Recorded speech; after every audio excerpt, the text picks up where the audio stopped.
উত্তর কোটালীপাড়া যখন আমরা ভর্তি হই আমাকে হাতের থেকে থাবা দিয়া যাই কইয়া তাই বলে কাগজের ভিতর গেলাইছে নাম হয়েছে সিদ্দিক।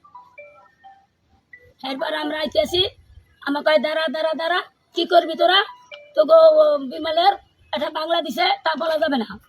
তারপর আমরা আসি আমাকে দরকে জোর করে এড়িয়ে দিছে 10-12টা হুন্ডায় আমাকে টাকা হাত যে কয় তোকে 20,000 টাকা দেবো তোরা যাস না যাস আমরা যাবো একটারে টিএন অফিসে আমরা বিমল বাবুর লোক আমরা বিচার চাই কেন পোস্টার চললো এটার বিচার চাই আমরা। আপনাদের কি কোনো অত্যাচার হয়েছে আপনাদের উপর হামলা হয়েছে? দৌড়িয়েছি তাদের কাপড় ছিঁড়ে গেছে মহিলা আর আর আর কে কি বলছে আর কে কি বলছে? বেশিরভাগ বলছে ওরা দুই বাপ কই বেশি একটা তাদের নাম কি? ওই যে দুলাল আর সিদ্দিক রুলওয়াল আর সিদ্দিক আরে ভাই তোকে পরে দেখ মানে তোরা এখন যাবি পরে তোদের দেখ কেনে মানে। আর কোন ঊর্ধ্বতন লোক কি আসছিল সেখানে? আমাকে এড়িয়ে দিছিল হারা বলছে তোমরা দাঁড়াও দাঁড়াও তোমাকে আমরা সমাধান দেয় তোমাকে 20,000 টাকা। এই 20,000 টাকার কথা কে বলছে? বলছে ওই দিকে আর ওই যে ওরাই বলছে রুবেলের বাপে রুবেল আরো লোক ছিল অনেক আমরা তাদের চিনি না। আচ্ছা আপনাদের সমাধানের কথা কে বলছিল? সমাধানের কথা বলছে ওই দিকে অনেকেই আমরা বলো আমি তারা চিনি না। আর খোকন বাবু বলছে তোমরা চলে আসো আমার থানায় এই ফাঁড়িতে ভাগেরহাট আসো আমি তোমাকে সমাধান দেব। আমি বলছি আমরা কোনো চেয়ারম্যান দ্বারা যাবো না আমরা বিমলের লোক আমার সূক্ষ্ম বিচার চাই বিমলের লোক আমরা বিমলের কাছে যাব এটার বৃত্তান্ত জানাবো।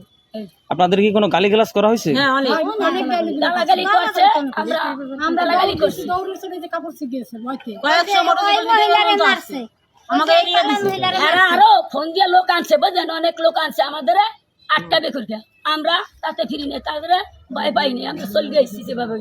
আপনাদের কি ধর্ম নিয়ে কোনো গালিগালাজ করছে?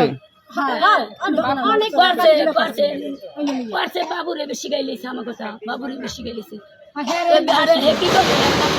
বুঝে না কথা নোংরা ভাষায় তাকে গালাগালি করছে। আপনাদের উপর কি তারা কি গায়ে হাত তুলছে? আপনাদের গায়ে হাত তুলছে? আপনারে মারছে?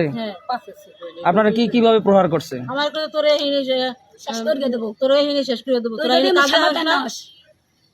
আর আমি পিছনে আমার বলে যে আমরা এই 6 জন লোক আমাকে 6 জন মহিলারা পরে আমাকে দেখবে কেন ভাই আমরা লো বদলা কিষেন দিয়ে খাই ওই জায়গায় গেল পরে আমাকে হারা যে কি করবে ডাক্তার জানি না। আমার স্বামী অ্যাক্সিডেন্ট করা ঘরে অসুস্থ করা আমার 3টা বাচ্চা অসুস্থ স্বামী আমি বদলা কিষেন দিয়ে খাই আর ওই জায়গায় গেল পরে যে হারা যদি কোনো অত্যাচার হামলা করে আমি কোথায় যেয়ে দাঁড়াবো ভাই? আপনারা কি এটার সুষ্ঠু তদন্ত চান? তদন্ত করে বিচার চান? আমাকে অপমান করা হয়েছে সোজা কথা কেন আমাদের মারতো তার কোনো প্রতিবাদ দিতাম না বিচার চাই সূক্ষ্ম বিচার চাই এই যে বিচার চাই আপনার কথা কিছু না এইটাই বিচার চাই ঠিক আছে আপনাদের বিচার হবে। আমাদের কষ্ট পেয়েছি।